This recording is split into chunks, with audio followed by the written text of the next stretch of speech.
And hi again, everyone. We welcome you to WKYC.com as we have once again assembled the panel. It's Inauguration Day 2021. I'm Dave DeNatale, and you've gotten to know many of these names and faces over the last couple of months. We have, since the first presidential debate was held in Cleveland back in late September, we brought together a panel of Northeast Ohioans from different sides of the political aisle together to talk about the issues leading up to the election, after the election, and now today we bring everybody back together as Joe Biden is inaugurated as our 46th president of the United States. Kamala Harris, now the vice president of the United States. No better time to bring the panel back together. I am very pleased to be joined by Laura Caso, who will be kind of my co-pilot for this. And you will see our story about this tonight later on here, both what matters most at 6 and, of course, on what's next at 11. Laura, good to see you, my friend, as you'll be kind of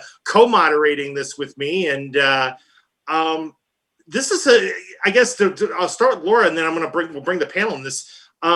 Historic day, you know, is a term that often gets thrown around for things, but you really felt today, it's like a nation just took a big, deep breath today and absorbed what really was a changing of a power, changing of transition in Washington, D.C. today. Exactly. And I think no matter what side of the aisle you're on, there were so many emotions from either side felt today. And that's why I think that bringing all of you together, and I know we followed you and Dino has followed you, throughout the last several months, it gives such great perspective of what so many people are truly feeling today on this historic day. I was glued to my TV today. I'm sure many of you were too. So we appreciate you all being here and doing this. For our audience, let's introduce our group again. I have to do this by my phone here, so I don't have everybody in front of me. So we'll start with direct from Honduras, Michael Carr. Please identify yourself, where you're from, and how you voted this past election, and then we'll go and introduce everybody, and then get with the panel. Thank you. Hello, my name is Michael Carr. Indeed, I'm in Honduras right now, but I'm originally from Cleveland Heights, Ohio, and I voted for Joe Biden in this past election. Zahi, how about you next?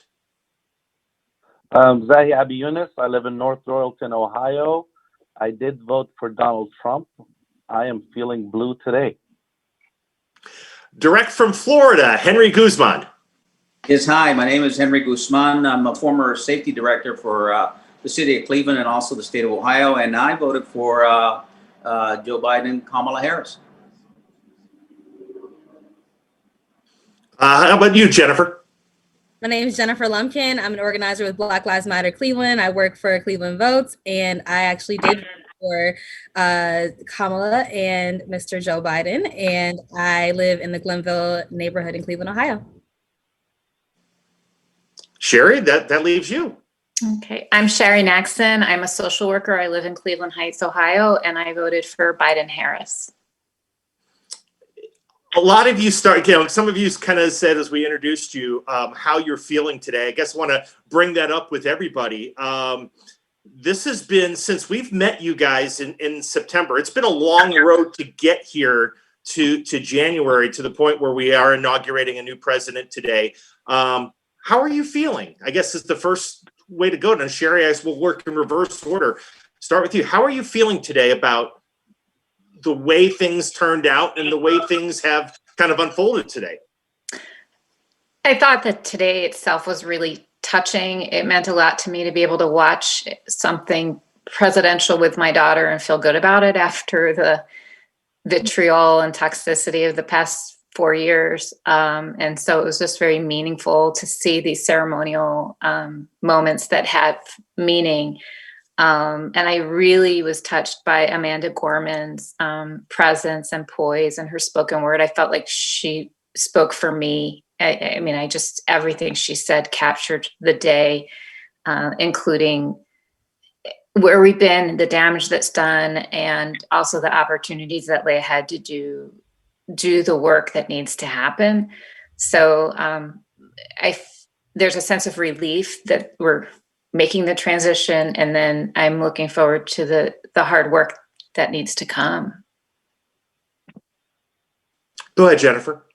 I'm definitely looking forward to the hard work like you. Like I'm like, yeah, let's get to it. Like we finally got somebody competent and like ready to like actually be a unifier. And I'm really hopeful, even in watching the ceremony, knowing what just happened a few short weeks ago, like knowing that this transference of presidential power will hopefully translates to power and equity to the people. That's what I'm hopeful for. I'm hoping that that translates and permeates into every facet of all the inequities that we still need to work forward to get solved. But I'm definitely hopeful and happy right now in this moment. Henry, how about you? Well, I've gone through emotional highs of the election, a real low after the what happened in Washington. As a military person, it really hurt me. It hurt me to the soul that there were so many people and so many, even in the military, that were involved in this seditious activities. And so, but after hearing the very optimistic message from our president today of wrapping his arms around everybody, he's going to be the president for all Americans. I'm very optimistic. And so I think that now the hard work begins, and I'm looking forward to it. Zahi, you said you were blue when we did the introduction. You've been as open and you've listened to all your counterparts on these panels, and you've talked about what you wanted to hear as a Trump supporter in order to maybe make you change your vote and everything. But take me through kind of how you're feeling as this all played out. To be very candid and honest, by me feeling blue means I'm feeling proud. Today, it really, everything that was said, so there was a lot of, I felt through inauguration, a lot of symbolism.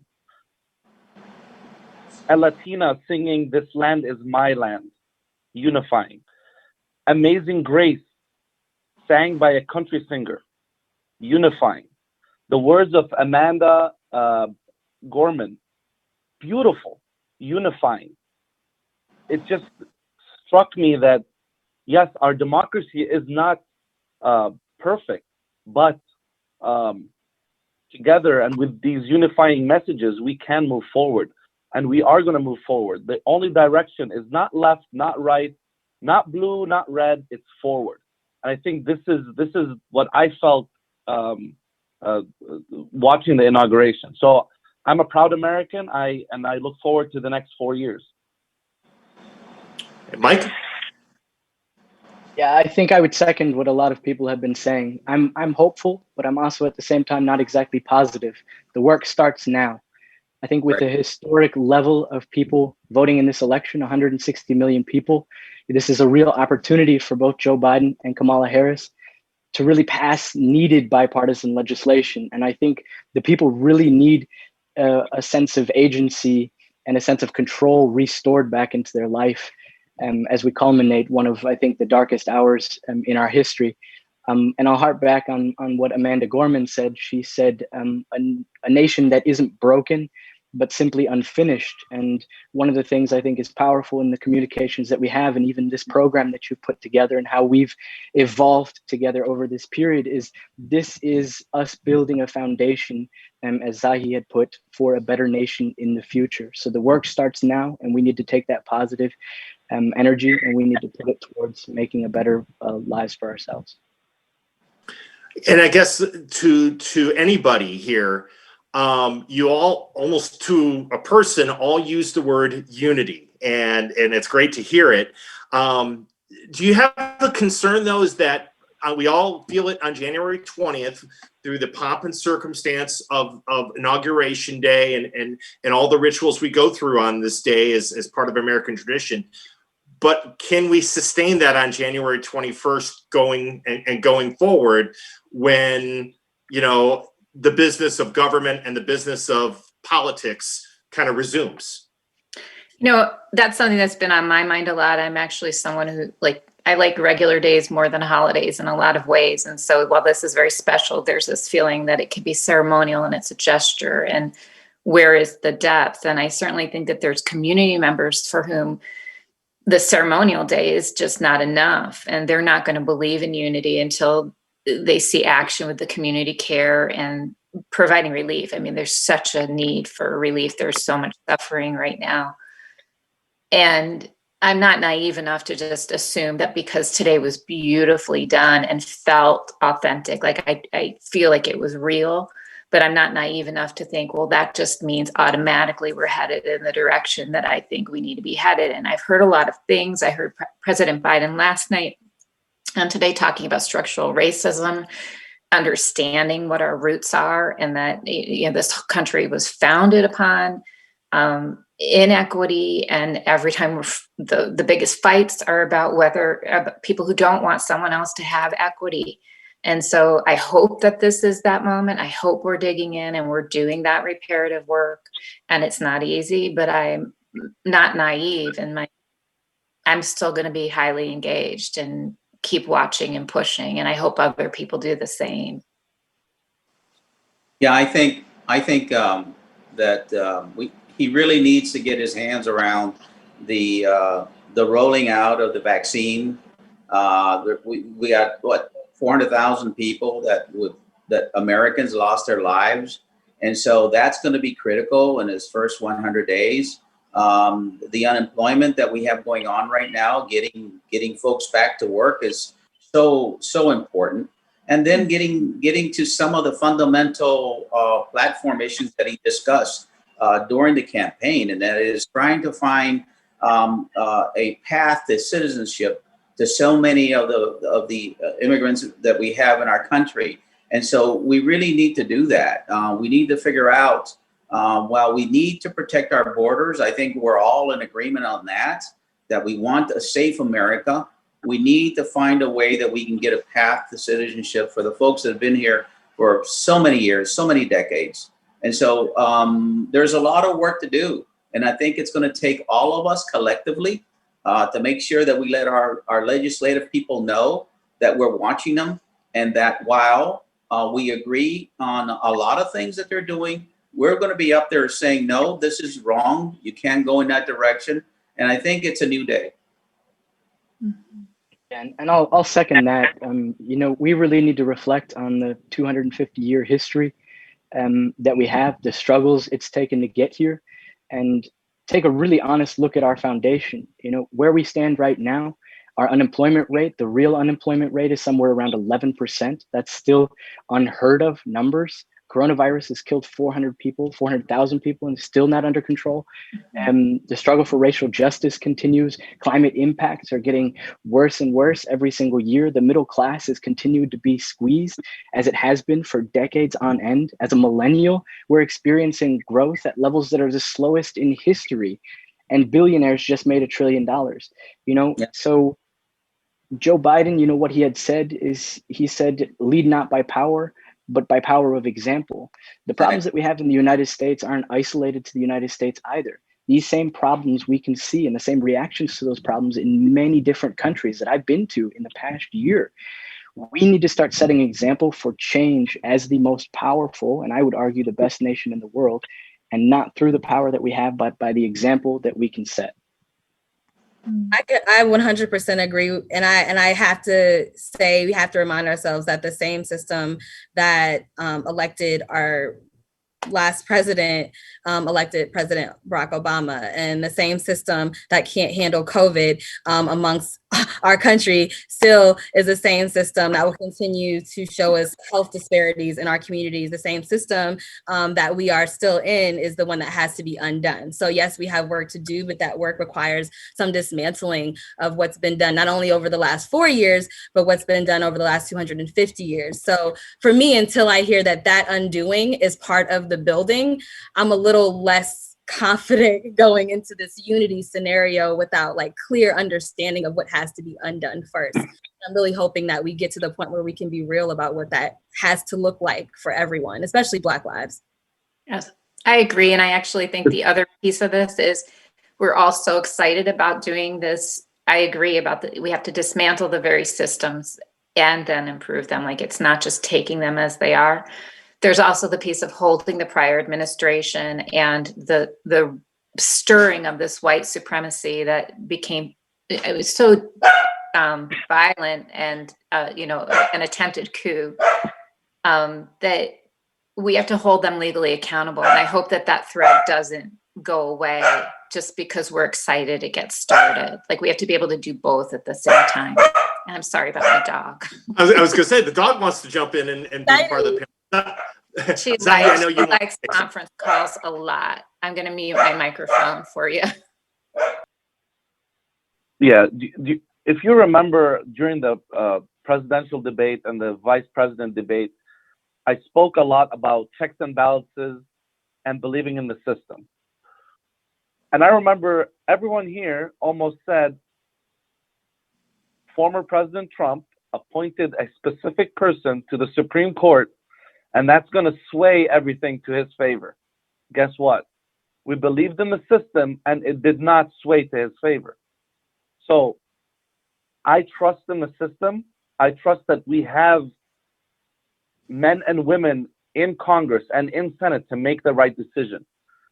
After the brutal attack of the Capitol, what happened? The Senate came together and they stayed till 4 a.m. to make sure the votes are counted according to the law, according to the Constitution. Everything went according to plan because good people decided to do the right thing. And that's why I believe we have a lot of work. There's a lot of work. But Zahi, does our system have to be held under duress for that to happen? Does it have to be stretched to the end of where its fragility can no longer sustain itself? Do we have to get to that point again? And I think that's the question: is, like, are we willing to keep letting things get to the point of where people are, that is the question I think we have to wrestle with. Are we willing to go there again? There is also, and you're right. No, go ahead. I'm sorry, absolutely Sahi. Not. Yeah, absolutely not. I agree with you. We cannot wait for it to be broken to try to refix it again. And again, I'm going to come back and say one strong thing that Amanda Gorman said. Being an American is more than a pride we inherit. It's the past we step into and how we repair it. That was so strong. And it applies to exactly what you're saying, Jennifer. We are going to move forward, but we cannot wait for it to break every single time or go through that. But yeah, we should move forward, and hand in hand, truthfully, we should. Yeah, and while we've been talking, Sahi, as you rightly said about unity, we still have a lot of folks that need to be held accountable for their actions. They did a major injustice to our democracy. They try to take down our government. To me, that's the worst thing you can do. And for someone that shed blood for this country, that got me to the core. I mean, I'm still reeling about that. And it's going to take a while for me to wrap my arms around how individuals can go that far as to say that this democracy is not for them, that we want our own.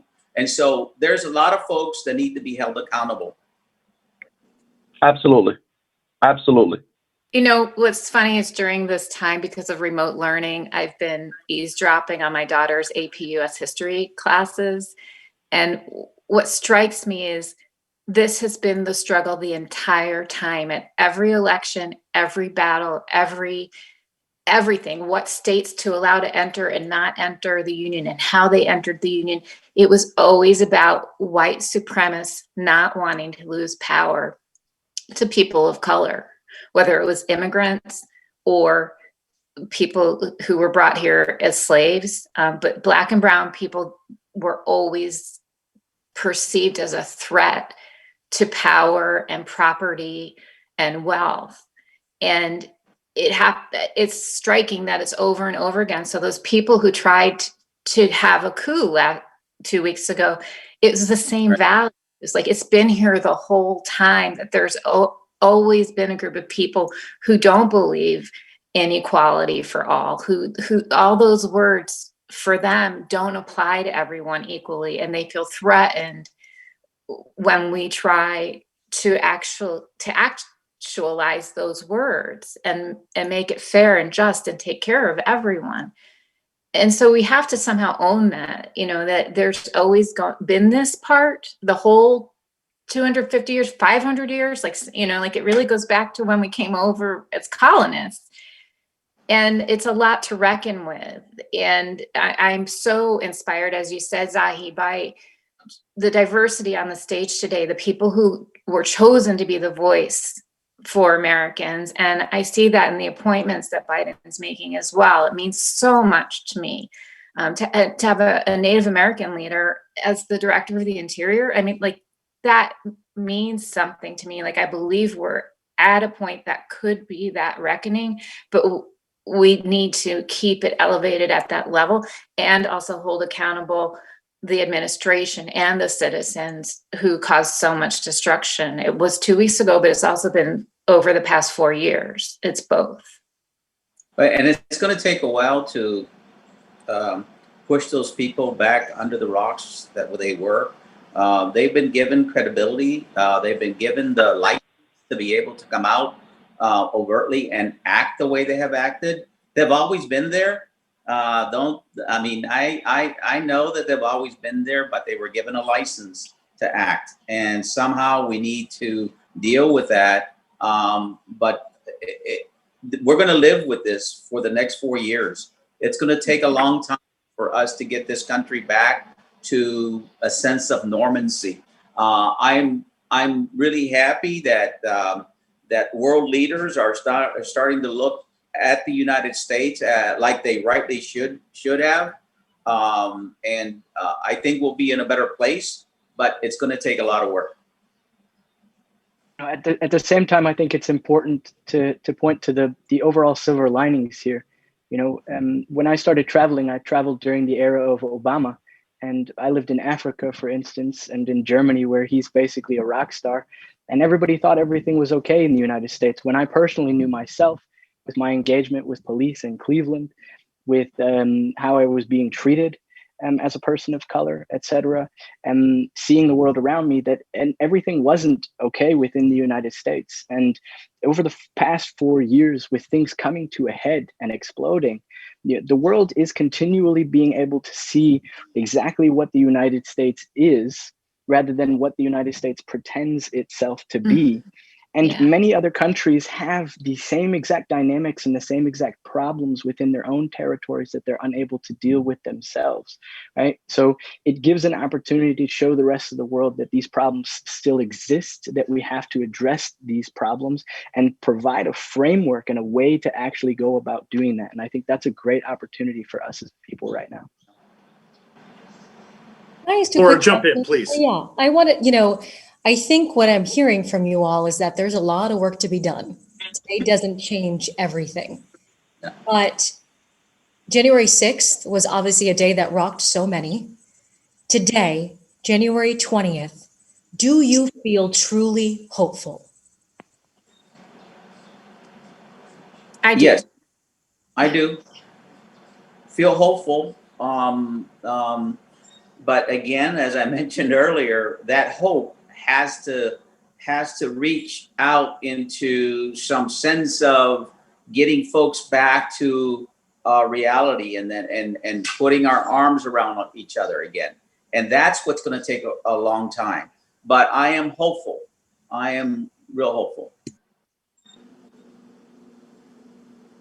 I would say I'm not, because I don't actually see a real competition of ideas within this administration. I think the administration itself and the people, for the most part, that it's been putting into positions of power is more or less a repeat of what we've been seeing over the last decade.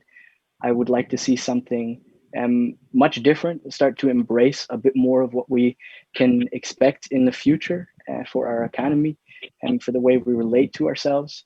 And I fear that we're going to see much of the same things to bring it back to a centrist norm, rather than bring it to new and innovative ideas.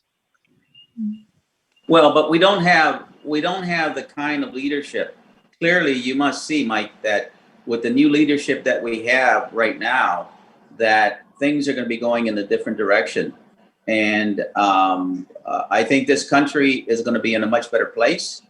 I think its citizens are going to be in a much better place. While there'll be folks that still don't agree with him, that's okay. He said that. But he's going to work for all Americans, even those that did not vote for him. I hope the next 4 years will be better than the last 4 years. And I'll leave it at that. I think the recipe, or the leadership recipe that's in place right now, is probably going to do more in terms of unity than the previous administration, because the level of rhetoric is toned down. It's on a level where everyone could have an open space to actually discuss their ideas. And I'm the first to say this. But yeah, I'm a little bit cautious. I'm not going to say, oh, everything's going to be amazing the next 4 years, but I'm hopeful, because I know that this administration might show us more in terms of positivity than negative actions. And we've seen it already, like throughout the world. People are congratulating the president and saying, you have a friend, like the European Union said, you have a friend in Europe. That wasn't the case the last 4 years. So I'm cautious, but I'm hopeful. Zahi, can I ask you a question? Would you have said that same thing 6 months ago, or even back in November? Curious. Yeah. So a lot of the panelists know though I voted for Donald Trump, I've been very moderate and attacking President Trump when I felt it was wrong, because, and Michael knows this from one of the panels we had, I'm not a true Republican. I'm fiscally red, but I'm socially blue, if that makes sense. Mm-hmm. So on a lot of the monetary and fiscal decisions, I look more towards the red. But obviously, socially, I'm very blue. And, actually, I'm, assisting a few Congress women that are running in a specific district to help them. And they're blue. I don't know, should I have named the names? But anyway, the name. That's okay. Zahi, because in today's panel, you're basically our lone Trump supporter, or your Trump voter. Think about it in terms from a party standpoint. And again, you just kind of laid out your how you kind of go socially and fiscally. But what do you need to see in the next 4 years from the Republican Party, let's say, that would make you maybe vote for a Republican candidate 4 years from now? What do they need to do to pick themselves up after not just losing the White House, but they've also lost the Senate as of, as we record this, the Senate's about to become 50-50 and basically go into Democratic hands for the next couple of years. Yeah, I think they need to rearrange their rhetoric and understand that there's a lot of divide among the Republican Party, and they need to address that. Speaking against the Republican Party doesn't make you a Democrat, and rightfully the other way around. But because you're a reformist, or you try to reform from within, that gives you the right to actually be a Republican, because you're trying to fix from within. And the Democratic Party went through this, X amount of years when there was a lot of, inner struggle, and, they figured it out, and now they have control over the House and the Senate, and they have the president and vice president. So I think they need to get back in touch with what people really want. And I think the last election proved that people will sometimes more vote towards their livelihood and their money situation, and not so much strictly social. But I think they have a lot of work to do with their supporting ground. But they need to speak to people. They need to go down. I think Trump played a role in helping some of them go elevate, thinking that they are above the world and above the people, and they should humble themselves down. I'll give an example. I was proud of a Congressman, Anthony Gonzalez, that stood up and said, and that might cost him his reelection, by the way, but he stood up and said, no, I stand with what is right. Mhm. And what was right was supporting whatever the people decided. And obviously it didn't matter because the House was going to vote, towards give the House was going to give Biden the presidential ticket or the presidential elections, but he had to say what he had to say, and I respect that.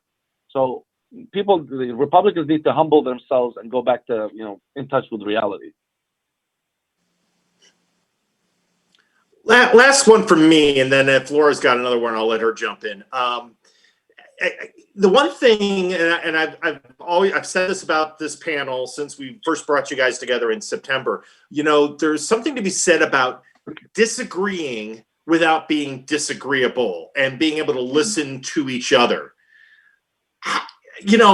If 6 or 7 people can do it, like you guys do it, and I still believe if I had a city council with this group, I could be elected mayor for the rest of my life. I would never have to worry about it because you guys get things done and you guys listen to each other. But I guess how can we as a people kind of embrace this thought of being able to disagree humbly, but not be disagreeable towards each other? I think that goes back to your rules of civility, and like that seems to be like an unspoken agreement among this group, and we found it in an intuitive way. But in our culture, that's not necessarily the case. I mean, we have like legal settings are adversarial, and business settings, are about power. And there's definitely a culture around, even with media, the loudest voice, the fastest voice, all of those things that make us competitive. And the rules of civility are different. They're about listening and respect. And, we have the program in Cleveland called Common Ground that various nonprofits are deliberately creating these conversations for just this reason and trying to get people talking. And that's the way that things get better. And I think there's something to be said for that we have to take more responsibility for articulating what those rules of civility are and how to have that be a baseline expectation in our culture and in our working environments and in public service. You see it also like at the City Club, they do a great job of the same thing, just having both sides a hearty discussion, but it's not vitriolic. And somehow we've lost track of that. And we have to model that for each other and then hold that expectation of our community leaders that we expect them to do the same. We expect them to have due diligence. So we expect them to work, and we expect them to respect these rules of civility that we live by. And I think just to build into that, we all come here with the desire to be here and the desire to come together and the desire, despite our individual political party, to come together in a distilled space that's neutral, that is not competitive or with any particular motive outside of the desire to be here together and to have the conversation. So we have that shared value. And with that, like you're saying, Shari, we have to have the principles of civility made whole and made tactile. And I think that one unifier of us wanting to come together and have a dialogue and share opinions and actually hear each other and listen and understand and then digest, process, and share again, having that desire is just really baseline and the bedrock of being able to have these kind of conversations. And unfortunately, we really politicized and made competitive the way in which we have conversation. So hopefully we're able to kind of be a model that can look like. I think that you're right, and I think that we have to find common ground. We can't have our position be the last position.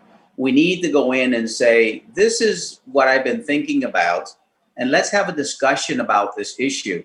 While you might be where you are now, I think that after you listen to what I have to present to you, that you might get closer to my position, or I might get closer to your position. And so I believe that if right-minded people and people with common sense get together and think through what their issues are, that they'll come out of that session with something that, while it wasn't what they wanted, it's something that they have agreed upon because it's what's good for the people. And they're there to do the people's work, not their work, but the people's work. And so at the end of the day, they should reach some compromise that can be acceptable to both sides. And at the same time, I think my internet connection is unstable. At the same time, we're not communicating via a keyboard, right? And I think we need to stop taking interaction over social media as a proxy for real life human interaction, right? When we're talking to each other, we give our name, we give where we're from, and we have a connection because we're all from a specific area, right? So there is already some kind of sense of community that we have. But as technology grows and differs, you know, we're creating communities which are vastly different than communities had traditionally been created. At the same time, we're also geographically separated by design. This is how the US government and the structure itself was built to be. So we are, for the first time in the history of the United States, starting to have these interactions and these conversations, and it's scaring people, and people don't know how to behave in those types of situations. So we're just learning how to really actually communicate with each other for the first time. I can't wait for this coronavirus to be over with so that we can put our arms around people and hug people again. And so that all of us that are on this panel someday can meet in person and give each other a big hug and say, welcome, I'm with you, I know where you came from, and bless each other. You know, if we're going to wait for the Republican Party or the Democratic Party to unify us as people, we're going to wait a very, very, very long time. Agreed. It starts with just on your community level. Your neighbor, your across the street neighbor, your local grocery store. You know, we need to get vocal. There needs to be a lot of workshops about, you know, bipartisan efforts and, you know, doing what's right. You know, and I would even take it further and say, you know, we shouldn't pick the right candidate. We should actually pick the right citizen. So picking the right citizen is more valuable than someone's resume of, you know, I've been on this panel and this panel and this panel. I've served there. I'm served there. We have to go back to realizing that no one's going to build this country except us. And you build anything from the ground up. It doesn't start from the top. The top is just the direction. And unfortunately, sometimes they steer us in a direction where they fuel hate. And we can't have that anymore. So it starts with us individually. You know, even like helping someone selflessly and unconditionally, you know, that multiplies love and helps in a community. So I think it starts with us individually. And we have to be vocal about it. And I want to invite everyone to come out to BLM rallies that we have. Everything you're saying is what we say. Like, this is what we're about. So I really want to encourage folks outside of just the grocery store and your neighbor, come to a rally with us. We're your neighbors. Like, we are here. We're vocal. We're doing this. We are all about unifying and really making sure that what we're saying on this panel is manifested out in the streets and out in our communities. So y'all are all invited. Awesome. Laura, do you have anything else for the group? Perfect way to end it. I'm just happy to be part of this, and you guys really are so impressive. So thanks for just letting me be here. It's pretty awesome. Special group of people. I love you all very much. Thank you for coming back to us. How am I going to get this into 2 minutes for an on-air story? That is the question. Mind blown.